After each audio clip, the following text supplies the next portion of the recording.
with Father Gildas, but we instead have a couple of folks who are equally as interesting and wonderful, and I love equally as much.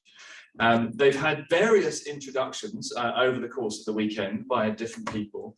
Had some introduction last year on our online version of this, but I'm going to do a little introduction of my own and then invite them to come and sit with us. It is, of course, Nigel and Julie, who have been playing the music for us that I'm going to be talking to this evening and asking questions, if I get the questions out, remember what they are, about what they do. Now, I think I mentioned this last time, but I will mention it again, because like Simon, I have a story about them as well, about meeting them. I actually cannot remember how I initially came across Julie years and years ago, probably 10 or more years ago. But she very kind, I contacted her. I'd obviously seen her play or perform, I heard her somewhere, and I contacted her about coming and doing a concert in my local area. I'd hired a church building, a hall that had great acoustics and everything.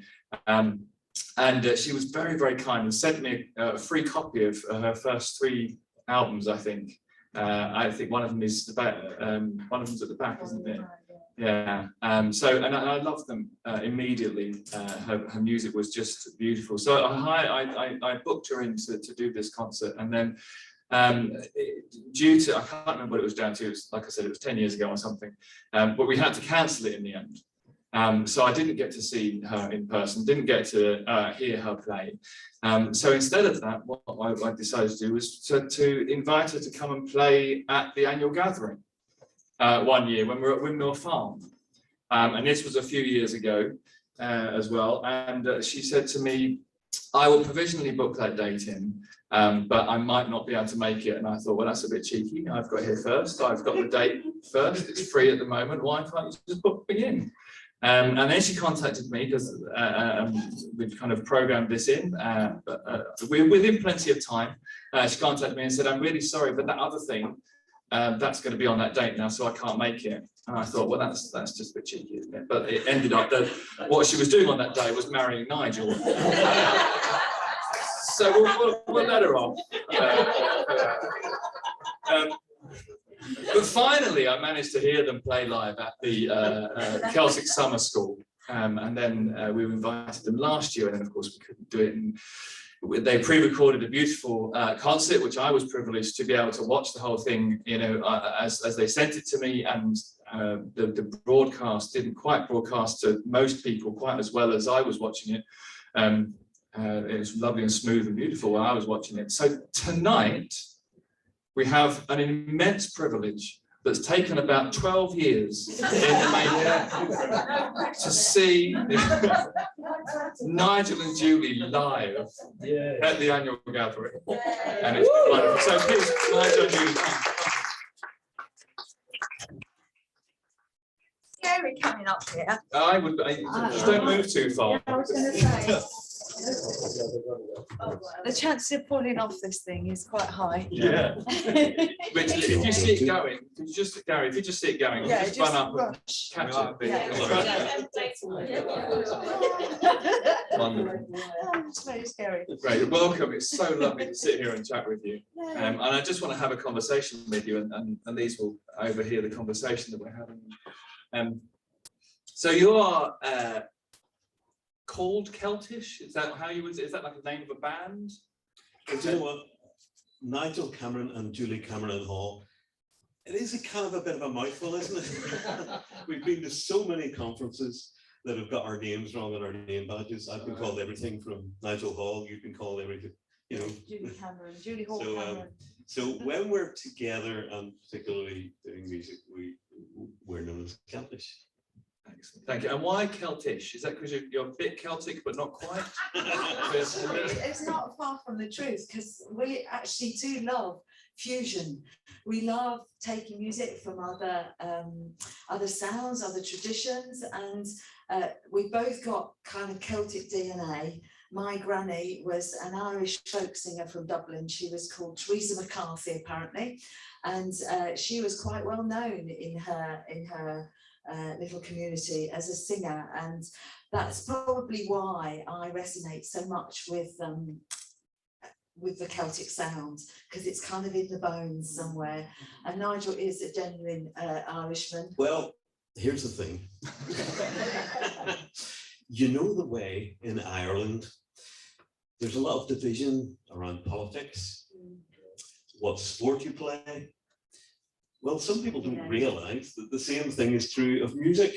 So I know we may go into this a little bit later. So when we first met in Poland and the Polish worship leader said at the end of a gathering we were in, "Oh, Nigel, come up and play us a reel or a jig," I would freeze, because if you're grown up in a Protestant tradition, you don't learn Celtic music. You're not taught Celtic saints or anything. That's, you know, all considered to be, oh, that's a Catholic thing. And so my journey into Celtic music was through Celtic rock, really through like the guitarist who was from Belfast, Gary Moore, who had 1 or 2 albums that he celebrated his Celtic heritage, and he plugged in his guitar on one of the Causeway Stones and shooted a video. I didn't know you could do that, you know. And, so we like to think that because I've always loved fusion in music, that, you know, you're classically trained on the fiddle, which would be called the violin in the classical world, of course. We just love to go on a journey with their music. If it ends up being sort of Celtish, well, hey ho, that's fine. Yeah. So you're quite near the truth there. I have always thought that. And of course, their albums are at the back there, the different Celtish albums, all of which I have and all of which are excellent. You've said a little bit about that kind of a bit of the journey, but I'd love to hear about your own spiritual and musical journeys. So maybe starting with Julie, up to the point where you met, and up to the point where you started to be something together. What is your own kind of spiritual musical journey? Okay, need to put this in a nutshell, really, because I feel like I've had such a rich and varied journey with music and life, really, because music is an expression of life, and it's an expression of the heart. I was born into a very musical family, not a Christian family. We were part of the kind of Birmingham music scene. My family, my big cousins were all kind of rock musicians. My cousin played in Procol Harum, and my other cousin played in the Applejacks as a drummer. And my uncle Ray was a music agent, so he represented all these amazing people, and my cousins were like my heroes. And so I always had that kind of desire to it was very bohemian and a bit hippie upbringing in that sense, although my parents were very 50s, they were much more, you know, they weren't really, so it's a really interesting, my dad, big jazz fan. And it wasn't until my teen years that I really discovered Jesus. It ended up through Billy Graham preaching at Villa Park. Realised that I hope this is all true. And discovering very quickly that it was. Went off to music college, the Royal Northern College of Music in Manchester. And there I met some crazy musicians called Wellspring. Does anybody remember Wellspring?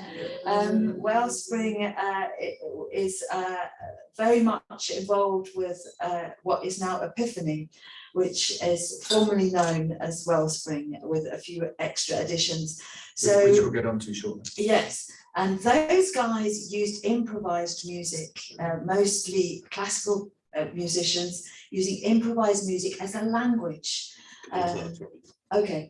No, it was for their benefit. Oh, right. Yes. For people out there going, what's Epiphany? Yes, We'll get there in a minute. and we'll get there in a minute. So that's part of also now what we do, and that set me on a journey with music as more than entertainment, as more than kind of just you know, amazing people on a stage. Actually, we all have a sound, we all have a voice.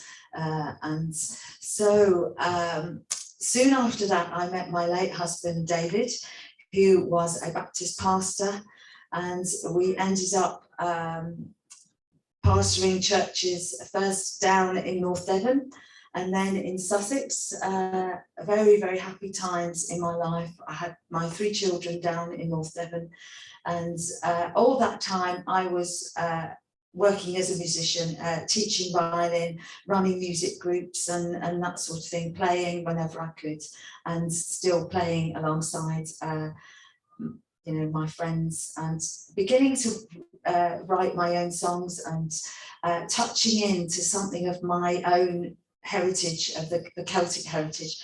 Thankfully, through other influences, meeting people like Dave Bainbridge, who has been a great influence and has played a lot on my albums before I met David. So that's kind of where I got to. And my own call has been very much in, I suppose my desire has been like, I want to be like a doorway for people who can't get through that doorway without some help. You don't necessarily notice the doorway that you come through when you go from one room into another. And you shouldn't notice the doorway, you should just notice that you've gone from one place to the next. And I think music can be like a doorway to help us out of where we are into where we long to be. And so I began to write songs that expressed something that hopefully people could resonate with. And when leading worship, the desire is to help people from where they are into a place where they can better express something that's in their hearts. So that became my desire, and as an intercessor and as a prayer as well, having a new language to be able to express something that's always been very important to me. Well, growing up in Belfast, in the middle of the Troubles, although we were in a suburb, not really that affected by it, but having said that, we would never go into the scary place, the city centre, in case of bomb scares and so on like that. And one of the most significant times in my teens, really, that we were affected by the Trouble was my mum had a cousin who was actually killed. He was an RUC officer killed in a Enniskillen bomb. And I was telling somebody recently, I was very moved just a couple of years ago watching a fantastic movie called The Journey, which documents an imagined conversation that the Reverend Ian Paisley may have had in a taxi with Martin McGuinness, the famous guy who came from the IRA, and then they actually shared government together. But anyway, in the conversation which they had, which the scriptwriter imagined that's how the Good Friday Agreement came about. Ian Paisley was going off on one, and he was saying, "Here's the names of all the people who died." My mum's cousin's name was mentioned in the movie, and I used to tell people, my family weren't really affected, and I realized when his name was in the movie that, we were, because I remember, my sister's car being hijacked and stuff like that, all that stuff going up. But anyway, going to church and the church community, I was involved in a Baptist church where we went to church, at least 3 times on a Sunday and more if possible. There was junior Bible class, Sunday school, there was, evening service, there was all sorts of things. And we got to play music in that church twice a year, on Children's Day and on Christmas services. And my brother thought to himself, my brother's 11 years older than me and a gifted sort of musician, and just always mobilized us into playing together. And if you couldn't play an instrument, he would find one that you could play by numbers, and you would just hit it or shake it. And he put us all together in an amazing choir. But what he did was, at Christmas time, he started a youth club in September, and the only criteria was that you could come along and play table tennis and all these games he used to buy, and we had a brilliant community time, so long as he committed to attend a 45-minute choir rehearsal at the end. But what a brilliant thing he did for us. It made music fun, and we played all sorts of instruments, and out of that we developed this little choir into a group that went out and started to sing in other churches.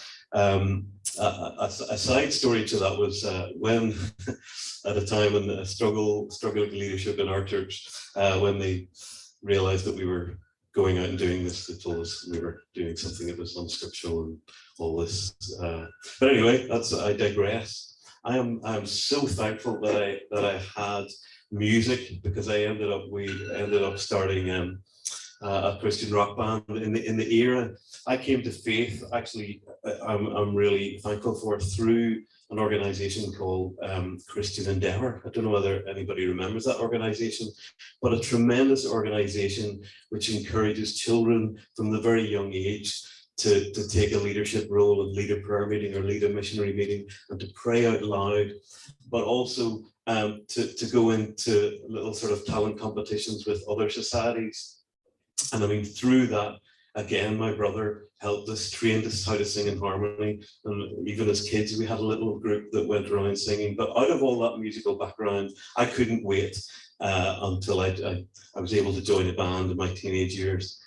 And I just saw God really work in all parts of Northern Ireland, as we really wanted to share the gospel with all our peers in a way that we thought was cool and relevant. And they used to hang, fishing nets from the roof and, lighting and all that.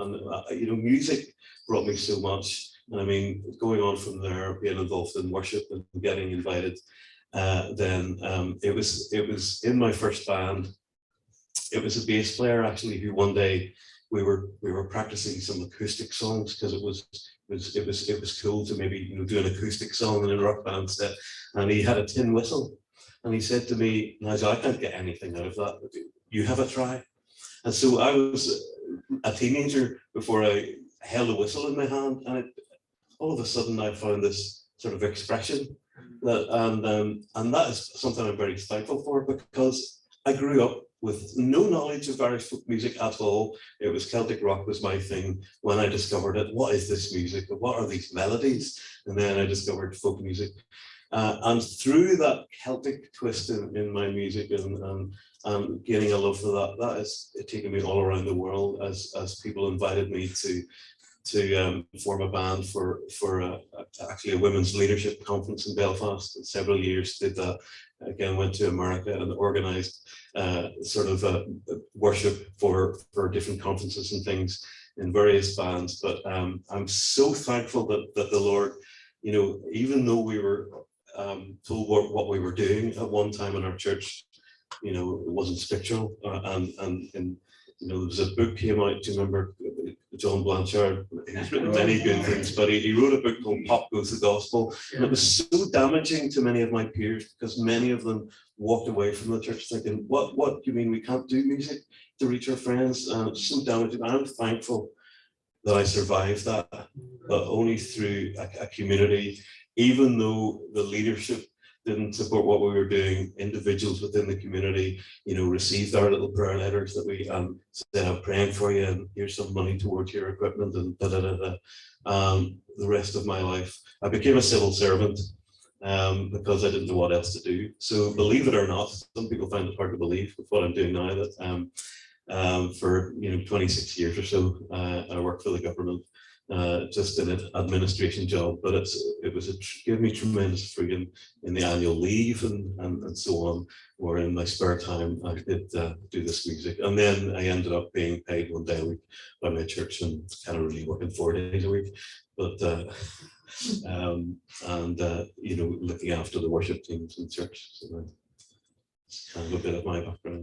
Wonderful, thank you. That's, I mean, the music is obviously completely seeped into your soul. I mean, I was, in a band in my teens. It was just something that I did. But obviously, this is, listen to your story, listen to the way you talk about it. This isn't just something that you do. This is a real core bit part of who you are, and it has been right from the beginning and all the way through as well.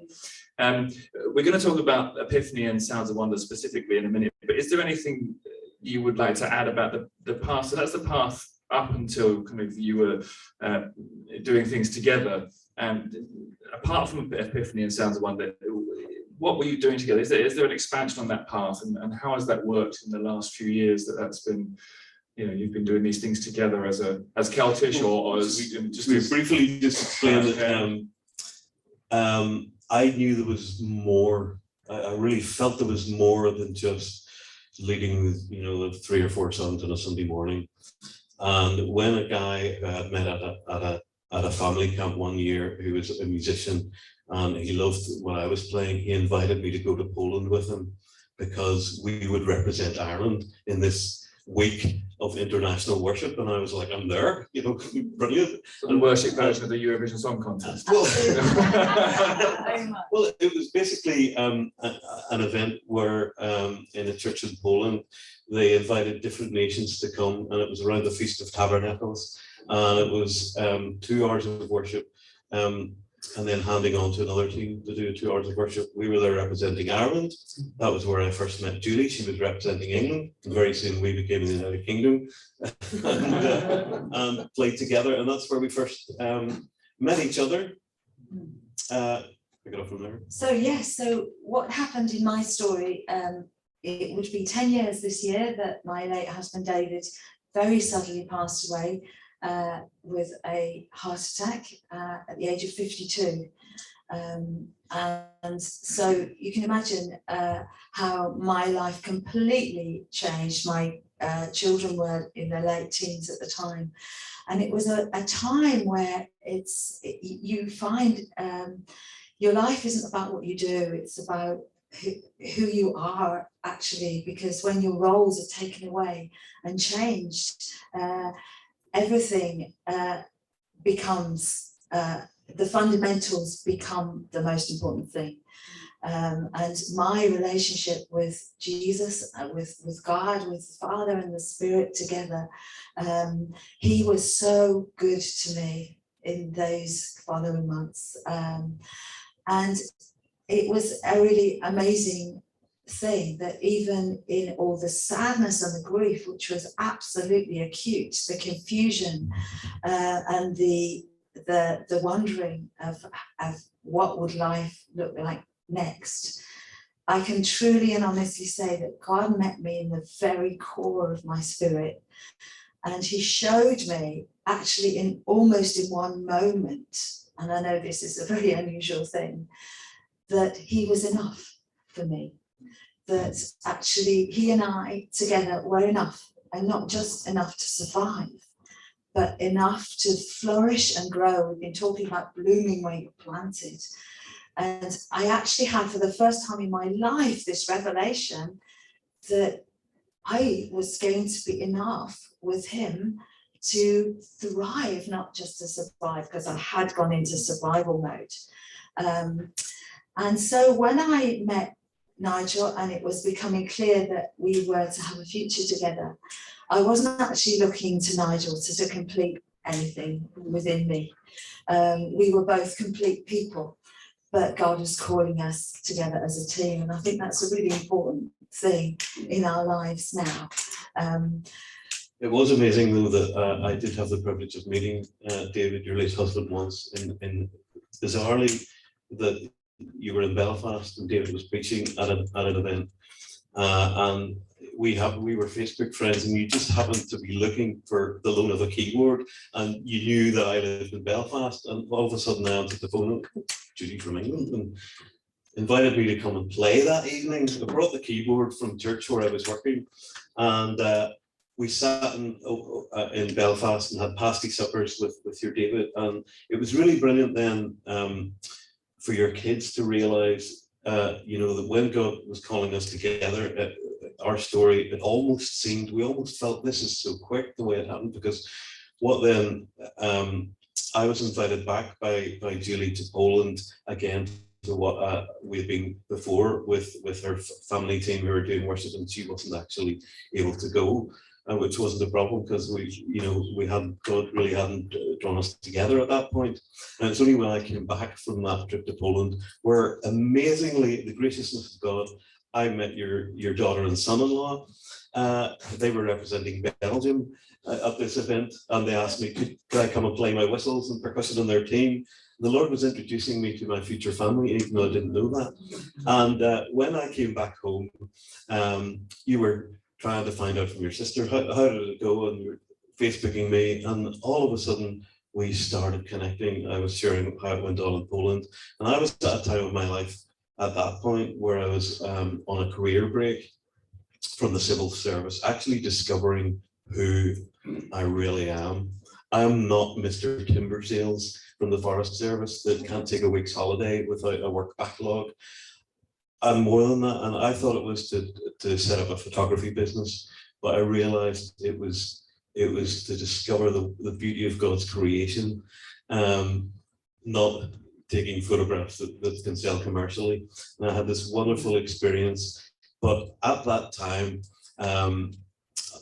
lots of testimonies to be shared, but one of the greatest desires of my heart was to record an album of songs that I'd spent time, and that all of my financial resources had been depleted until a politician from Northern Ireland successfully took to tribunal a case that in my grade in the civil service, the grade and the grade below me, he successfully proved that civil servants of the equivalent grade in England were overpaid compared to civil servants in Northern Ireland. And all of a sudden, when all of my financial resources were depleted, when there was no job for me to go back to, because they said, oh, we haven't one to give you back when I went back after my career break, this civil servant gave us all 4 and 5 figure sums. And then I found a studio to record my first album. And then it was around about that time we went to Poland, and Julie started speaking into my life about different things. We've been sharing around the dinner table about things I used to say about myself. I used to apologize. Well, I'm not a proper musician because I don't read music, and I'm not really a proper folk musician because I can't play a reed or a jig. And Julie started to really speak into my life in so many ways about the Heavenly Father's desire for me and my. And then other things started to happen, and bizarrely, I realized, because my backstory is being a divorced man, and knowing that I had a very whirlwind marriage, which ended up in my ex-wife going back to America and taking my newborn child with her without any knowledge of mine, and had no contact for 5 years. And bizarrely, my ex-wife died of cancer in the very same year that your late husband died.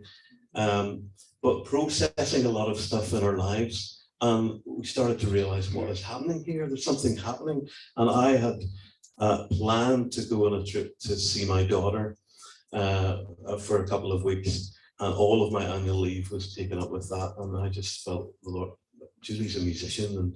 And for the first time in my life, I set up a music opportunity in America that would help sustain my trip to see my daughter. And I invited Julie to come along, and we digress a little bit. But Yeah. Well, I emailed lots of people I was accountable to and saying, whoa, this is a bit weird going on a music trip, wanting to be honest, but also wanting not to touch anything that God didn't want for me with a barge full.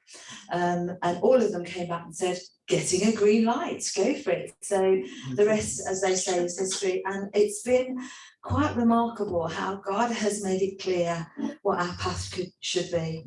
You know, he's a really good shepherd. And when we're not sure, as Graham earlier said, he uses his people to come and help us on the right way. And since that time, we found ourselves traveling almost constantly with doing music in lots and lots of different places. We didn't know what our lives would look like when God called us together in marriage, because I had my civil service. That was my bread and butter. That was my income, and paid 1 day a week from the church. And one of us was going to have to move, we weren't going to live in the Isle of Man, halfway in between. And we'll share a little bit later in our concert, because it was one of the things. I love the way the Lord speaks to us in pictures and ways that make it so clear. And it was St. Brendan that called me to, not a coracle, but sail in the Liverpool ferry and leave behind and a step of faith. And I mean, I wasn't really sure that I wanted to pick up a job in civil service in London or travel by, it's like, but there was a sense God has already showed us that the sound that we play, our hearts were so connected together. And literally, we set out really looking to God to just provide for us. Invitations started to come, and 8 years now, we haven't had a regular income, and God has provided everything that we need, and so much more. You have had a regular income, it's just not come by conventional means. Yeah, exactly. Now, a little bit earlier on today, we had a beautiful experience in Scott's session of the pair of you playing an improvised piece, and Julie, you wandered around the room with your violin. And this is something that you do on a regular basis. In fact, that's what you've been doing for most of this week up until coming here for the Oxford Oxford Diocese Clergy Conference. Is that right? That's right. A mouthful of words. With a group called Epiphany.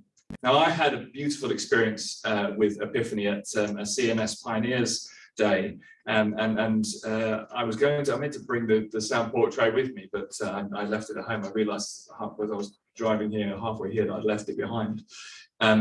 But just tell us a little bit about Epiphany and what is that? How does that work, and what do you do? Epiphany are a group of friends, a group of professional musicians led by Richard Williamson, the viola player, who used to lead Wellspring. And together we use improvised music as a language to communicate prayer, to communicate God's heart to others. And as a team, we improvise together, and it's very much a picture of community, because there can't be any stars. We all have to support one another, we all have to listen to one another, and we all have to be prepared to take risks, which is a real picture of community, isn't it? Now, I think God loves to use it. And this, we stumbled on a strategy where we will take 10-15 minutes with one person, and we'll have them sit with us, and we surround them as you experienced, and we call that a sound portrait. And we prayerfully ask God, is there anything you want to speak to this person's heart? What is your heart towards them? And without using any words at all, we will improvise a piece of music that's never been heard before, that will never be heard again. And this is a most wonderful strategy, because we're taking our hands off and we're trusting God to speak. And in his kindness, he always seems to send his spirit, and he always seems to speak, which is really humbling, because just because we're playing music doesn't mean God has to jump and then speak. But because he loves people so much, he always seems to do that.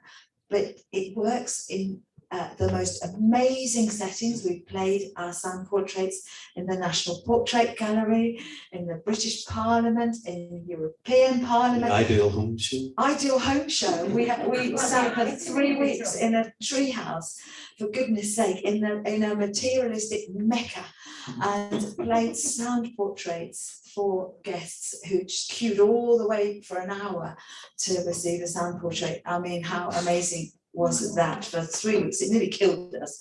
We were exhausted at the end of it. But also in pubs, in places where there are recovering alcoholics, where there are asylum seekers, in the middle of a housing estate in Derbyshire, in a garden shed, we have played sound portraits, and it's the most beautiful thing. It's one of my favourite things to do, because it's taught me to see people differently. I look at people now, and I have this lens of God's heart towards whoever it is sitting in the chair, knowing that he put that person together cell by cell in a secret place, and he has a song that he sings over them. Invariably, what comes out is very, very hopeful. There may be chaos involved in the music, and sometimes we think, oh my goodness, is this going to resolve? But it always brings something hopeful at the end, and even things that we've sort of think, is this just musical chaos? All of a sudden the person will describe exactly how they felt and what it described to them. I mean, to be honest, it baffles me how it works sometimes, because not everybody in the group, this is what's brilliant, how it models community. See, I wouldn't say that as a musician playing in that environment that I'm really hearing exactly from the Holy Spirit what the Lord would have me play. I'm just able to be me. The amazing thing is, when someone is sitting in the chair, like the measure in which they say, that is incredible, how you just described either my history or how I was feeling or situations. And the brilliant thing about all of us in Epiphany, because I came at first perhaps a little bit skeptical about the whole thing, to be honest, 8 years ago, but we've all received one ourselves. And I can remember specifically, remember yours, sitting in the chair when I was only getting to know the members of Epiphany and hearing in a lovely musical, fun sort of creative piece, literally seeing in my head the different seasons of my life described. And I was like, wow. So, but it's as a percussionist, it's a tremendous exciting thing. I mean, that's why I brought all these instruments, because we're in the car this week anyway for Epiphany. So, but it is wonderful. As someone who's sat in the middle and had one of these portraits, it is an incredibly profound and unexpectedly for me emotional experience. And I can remember in detail the surroundings, which wasn't quite as nice as the National Portrait Gallery, and the experience and the feeling that I had in that moment. And I still get a little glimpse of that when I play it, because it was recorded on a CD and then given to me. So I then have a copy of this sound portrait that I occasionally play and still have a little kind of experience of that. So and even on the most basic level, for someone to be honoured for 10 minutes by 5-6 musicians is a very special thing. It's sort of countercultural, because we're used to the musicians being on the stage and lots of people, big crowd, you know, but it's the other way around, and lots of musicians and one person. It's just a wonderful privilege to be able to kind of give people that little gift. Speaks a lot just about people's value. They don't think they're worthy. You know, and it can be awkward for people even when they first sit down and feel, you know, quite uncomfortable or embarrassed, and very soon, you know, God just speaks to them. Yeah, so if you ever see Epiphany playing anywhere near you, then I would definitely tell you to go and see that. And so you do a lot of music playing and recording and things, but that's not all that you do. You're actually music producers as well, with Sounds of Wonder. I've got a little bit from your website here, from the Sounds of Wonder website. It says, Sounds of Wonder was established in 2015 to encourage Christian artists who we believe are carrying sounds from heaven, but who have limited recording experiences or resources. We hope to facilitate a recording process for them and produce their music with excellence. So tell us a little bit about Sounds of Wonder. Well, do you know what? I remember when we wrote that, and to be honest, we asked ourselves, is this a bit pretentious, really? Or maybe it's like a record producer? Because it really just came out of a relationship that we had. I mean, this is the way God works in these things. Wind back to that event where I met your late husband, David. There's a person I met for the very first time that day who I had no idea that in 5 years' time I would be producing 2 of his albums for him. A Dutch worship leader. I mean, I didn't know the guy. I didn't know any of his songs, and I was playing along. And like, you know, I'm sure the angels must have been having a laugh as to what was ahead.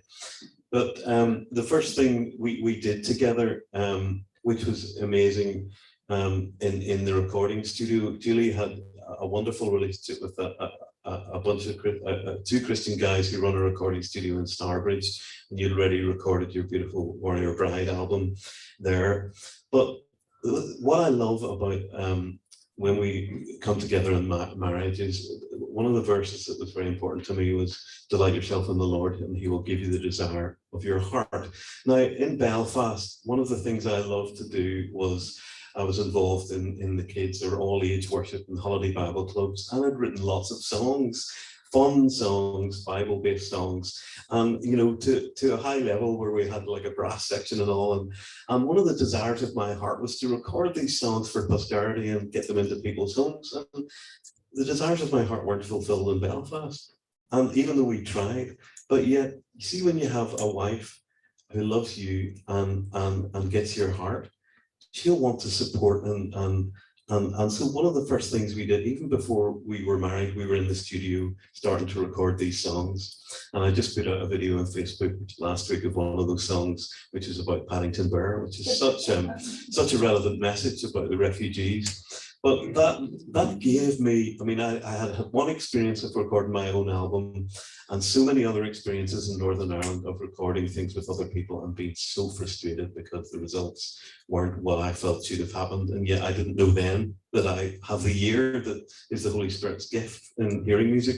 But so from doing the kids album, which really the producer, the musician that works with us, Chris Smith, he knows how to take what's in your heart and imagination and make it happen. He's an all-rounder in pianos and guitars. But back to our friend Vitsa, Dutch worship leader. We were traveling a lot with this guy doing worship around Europe and in different places. We were on a ship in Greece for two weeks doing worship. We've been in Brussels and different other countries with Vitsa. It wasn't a cruise, it was a cruise, yeah. It was a YWAM ship, it was But quite he, we No were, lazy by the pool and having cocktails or anything like that. No, it wasn't, sadly not. he's a Dutch worship leader who ended up, his son ended up marrying an Irish girl and he has Irish grandchildren. And it confirmed to Vitsa that he's always had felt some sort of connection to Celtic. And then all of the sounds that he used to hear in his head when he wrote these amazing worship songs, when we came together and started playing with him, he was like, this is exactly the way I heard this song would go. And so he literally we went on a journey with him, and I want to record my songs. And he had tried to record them many times before and not being happy. And this is why we had this great desire. I think we could do this, you know, and so we recorded an album with Vitsa called Emerald. And Vitsa is a good friend of one of the Iona guys. Julie did support with Iona, and I also know Joanne Hogg for Iona. So I had that connection, and Dave Bainbridge agreed to play on Vitsa's album. But in the middle of the process, Dave Bainbridge sent us so many layers of his bouzouki and mandolin and electric guitar and keyboards that it became a monster. And do you know what happened? I mean, I think this is really prophetic. What happened? We lost our sound, and we had to fight for it. And Vitsa said to me, he went back to the Netherlands and he said, Nigel, you've got to produce this album. You're a producer. I see it in you. You've got the ear for it.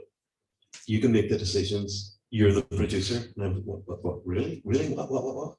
And you know what? When we did fight to get our sound back, because together we're known as the Worship Company, it's like a little band name when we flow with Vitsa and his wife Aket and sometimes other musicians. And we recorded this Emerald album. And when we finished that, and it was amazing. Actually, that gave us the confidence in the Celtic sound that we had to make our first Celtish album. But you'll know about the Celtish albums that we have, and since then we've helped to produce 2 musicals with a friend of ours who's a musical, who was a music teacher, and we took her to Northern Ireland, when God told her to write a musical on the story of St. Patrick. We couldn't believe it, because the first musical we had produced with her was about the prodigal son. And to be honest, I'll tell you a secret. When we first sat in her living room and she said, God has told me I have to collaborate, and I have to collaborate with you guys. And I'm not really very good at collaborating, but the Lord told me I have to. And I remember listening to her demos and thinking, I don't even like musicals. And I was like, oh, this is going to be awful. How am I going to do this? Thankfully, Julie had the bigger picture. But really what that was leading to was the fact that we had everything we needed to produce the Patrick musical in the stuff. Not only that, we ended up taking a touring cast from England to Ireland. Wind on, we meet a Canadian guy at a worship event when we were with Vitsa in the south of France. He's a folk singer, and he dreams of recording an album of his songs one day. Several years later, we're in the studio with him, just breaking down his little songs, finding out what budget he has, how can we make this effective. Then wind on, just in lockdown there. Some of you will remember a veteran worship leader, almost a pioneer of British worship, sing David Hatton. Many of his songs, like Living Under the Shadow of Your Wing, we sang in church in the 1980s. I love David. We've got to know him at a gathering we go to every year. And what happens is he hears our albums and goes, oh, you guys, how do you do that? Oh, do you think I could record some of my songs in the way that you guys, really encouraging to us. And we went on a journey with David. He recorded a song during lockdown about, where two or three meet, God is still there. And he released that as a single and we produced it for him. And then he got excited about making an album. It was like a pig in muck. This is a guy, he's 69 years old. And he was a pioneer in the worship movement in this country. And yet people have put him in a box. And even we listened to a 2-hour radio interview he did in Memphis, where his children are, where these guys in the radio studio hadn't listened to his album. They wanted to interview him live and just play the tracks. These guys who are in this radio studio, when they heard the first track, they were speechless. They said, "Oh, we have to apologize to you, David. We put you in the box of something from the 1980s." And so we're able to use our skill that God has given us, contacts that we have in other musicians, and to produce music that's not about us, because some of them, have to go in a different style. Currently, we're working on an album by Linda, who's a singer and piano player from our Epiphany group, and her songs are taking her more in a sort of a light jazz. And so we just love going on a journey with musicians and songwriters and seeing where it takes us, and collaborating. Very briefly, I really believe in the power of recorded music. I think it's really, really important, even though doesn't make any money at all. In fact, we have a massive job making it wash its face, because it costs a lot of money to produce. And that's music. why when we offer our services, we've said to each of those people, we're doing this as a ministry, because we're offering it as a ministry, yeah. So we're not seeking reward. It's so important, because it goes on and on and on. And as music producers, to find that person's sound, to find that artist's own sound, and not to put our own sound on it, is really our aim. So we love finding people to release their creativity. And I know Simon was talking about that earlier. I think we've probably run out of time. No, it's fine. Yeah. Oh, bless you. I believe that releasing creativity is one of the most important things in our time, that every one of us is made in the image of the Creator. And every one of us has an area of creativity that needs released in these days, whether that's in creative arts and in music, or whether it's in creative thinking, creativity in relationships, creativity in how communities work, creativity in technology. We need our creativity to be developed. And one of my great passions, and we now run retreats releasing creativity in people. We teach Y1 schools, discipleship training schools. We do a little creativity module where we teach about creativity and about what that looks like, what that means to people, and what are the barriers that stop people's creativity from coming out. It's an amazing thing to see other people and to champion them, which is one of the reasons why St. Hilda is one of my most favourite Celtic saints, because her whole attitude was that of nurture, that of looking out for every voice, every sound, and giving them a voice, and not being a dictator that holds the microphone and you do it my way because that's the way we do it here. She actually was like a mother, and who is a parent here who wouldn't say when they see their children, you want them to shine, you want them to completely come into the fullness of all of who God made them to be. And that's what Hilda was like, and she released people into their creativity, including, you know, the greatest poet there's probably been to this day. If it wasn't for Hilda, he would never have had a voice. So this whole idea of being like a proper family, not just using the language of family, and kicking out this idea of the orphans around that have got to make their voice heard and elbow everybody else out of the way if they occupy a similar space, but be like a parent who genuinely celebrates. I can celebrate you because you're my brother, genuinely, and you can celebrate us because we're your brother and sister. We don't have to be worried if you're occupying a similar space and probably doing it better than we would. That's not how it's meant to work, but sadly, in creative arenas, it often is the case. So there we go. One final question that you can answer each, maybe Nigel first and then Julie. Possibly the hardest question you could ask a musician. You're performing for us later this evening. So out of the set list that you've picked for us for this evening, what is your favourite piece and why?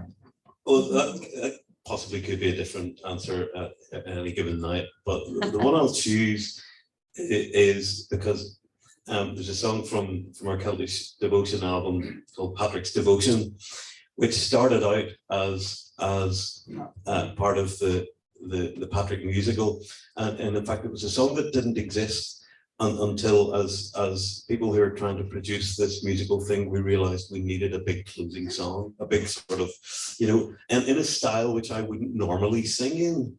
And we thought, because it's a musical about Patrick, who is from Ireland, there's no better melody than to the Danny Boyle and Derriere tune. So it's got a big sort of anthemic production on it, but we managed to reword it so that it stands alone as one song, just summing up the life of St. Patrick. But the beautiful thing about it is I get to prophesy over my land. And pray for Ireland, and pray for the ancient wells to be uncovered, and pray that the sleeping bride of Ireland would arise. Now, one wonderful other reason why it's become a favourite thing to singing about Ireland means that for those of you around the dinner table who I've shared this with, I have now got a granddaughter in America whose name is Ireland. And that's incredible because, as my backstory, my daughter's lived in America almost her entire life. We were out to visit my newly born granddaughter in January. And so that's really special that when I get to pray for Ireland, I can pray for my granddaughter as well. And for me, probably two, I'll cheat. One, I have written a song about Hilda, which I want to debut this evening. So we'll be the first to hear it, and it's about why I love her. And the final thing we love to do in our concerts, I always love to end with blessing.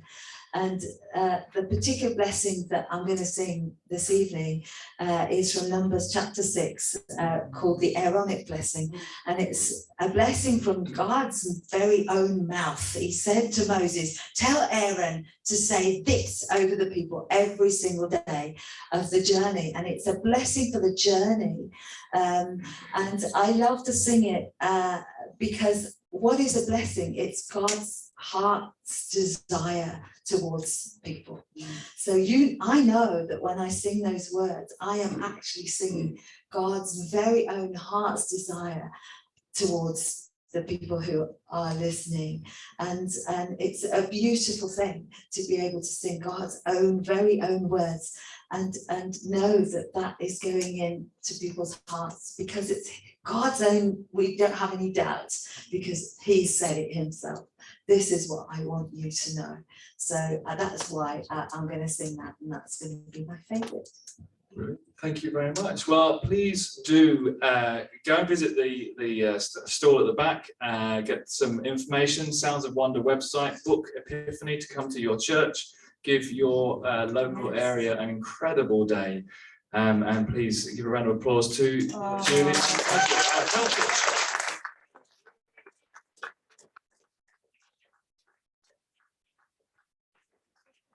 Thank you very much. A moment before you just stretch your legs. And I think if we can say 5:45, 6. 5:45 for evening prayer. Bless you. Thank you.